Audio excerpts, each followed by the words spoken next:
ಓಂ ಶ್ರೀ ಗುರು ಬಸವಲಿಂಗಾಯ ನಮಃ.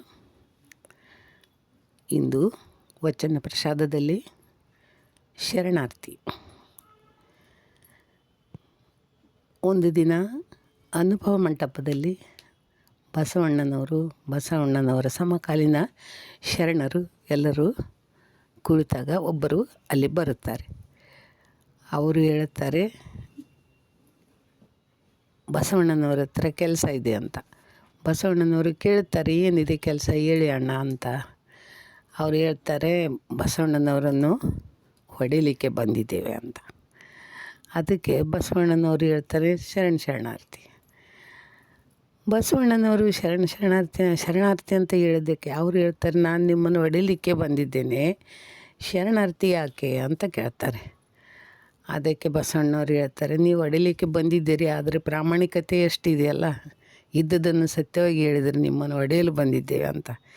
ಇಲ್ಲಾಂದರೆ ಬೆನ್ನಿಂದ ಅಂತೂ ಒಡೆದು ಹೋಗ್ಬೋದಿತ್ತು ಅಂತ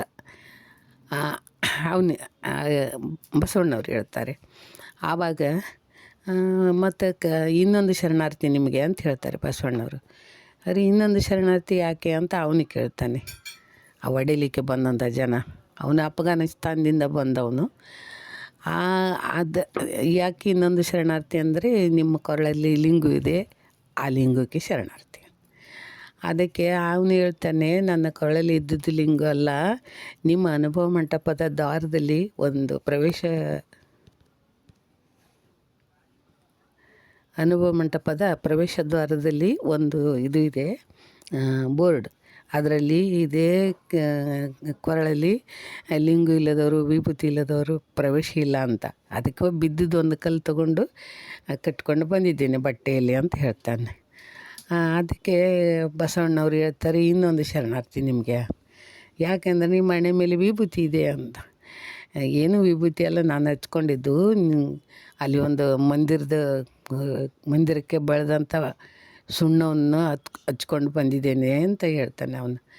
ಅದಕ್ಕೆ ಬಸವಣ್ಣವ್ರು ಹೇಳ್ತಾರೆ, ಆಯ್ತಪ್ಪ, ಆ ಕಲ್ಲನ್ನು ಲಿಂಗವನ್ನು ಕಲ್ಲು ಮಾಡಿದ ಜನ ಎಷ್ಟೋ ಇದ್ದಾರೆ ಪೂಜಿಸದೆ, ಆದರೆ ನೀ ಕಲ್ಲನ್ನು ಕಟ್ಟಿ ಅದಕ್ಕೆ ಲಿಂಗು ಅಂತ ಮಾಡಿದಿ. ಆಮೇಲೆ ಮನೇಲಿ ವಿಭೂತಿ ಹಚ್ಕೊಳ್ಳಾರದೆ ಅದನ್ನು ಸುಣ್ಣದ ಸ್ಥಾನಕ್ಕೆ ಇಟ್ಟಿದ್ದಾರೆ ಜನ ಎಷ್ಟೋ, ಆದರೆ ನೀ ಸುಣ್ಣವನ್ನು ಹಚ್ಚಿ ವಿಭೂತಿ ಮಾಡಿದೆ, ಅದಕ್ಕೆ ಇನ್ನೊಂದು ಶರಣಾರ್ಥಿ ನಿನಗೆ ಅಂತ ಹೇಳ್ತಾರೆ ಬಸವಣ್ಣವರು. ಅದಕ್ಕೆ ಆ ಮನುಷ್ಯನಿಗೆ ದಿಗ್ಭ್ರಮೆಗೊಳ್ತಾನೆ, ಏನಪ್ಪ ಎಂಥ ಜನ ಇದ್ದಾರೆ ಬಸವಣ್ಣವರು. ಅದಕ್ಕೆ ಕಾಶ್ಮೀರದಿಂದ ಕನ್ಯಾಕುಮಾರಿವರೆಗೆ ಇವರ ಹೆಸರಿದೆ, ಬಸವಣ್ಣವರು ಅಂತ. ಎಲ್ಲದಕ್ಕೂ ಇವರು ಶರಣಾರ್ಥಿ ಅಂತ ಹೇಳ್ತಾ ಹೊರಟಿದ್ದಾರೆ ಅಂತ ಅವನಿಗೆ ಒಂಥರ ಪರಿವರ್ತನೆ ಆಗ್ತಿದೆ ನೋಡಿ.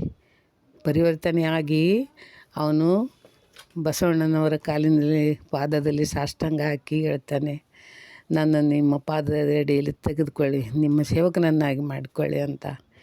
ನೋಡಿ, ಶರಣಾರ್ಥಿಯಲ್ಲಿ ಎಷ್ಟು ದೊಡ್ಡ ಶಕ್ತಿ ಇದೆ ನೋಡಿ, ದಿವ್ಯವಾದ ಶಕ್ತಿ ಇದೆ. ಶರಣಾರ್ಥಿ ತಮಗೆಲ್ಲರಿಗೂ.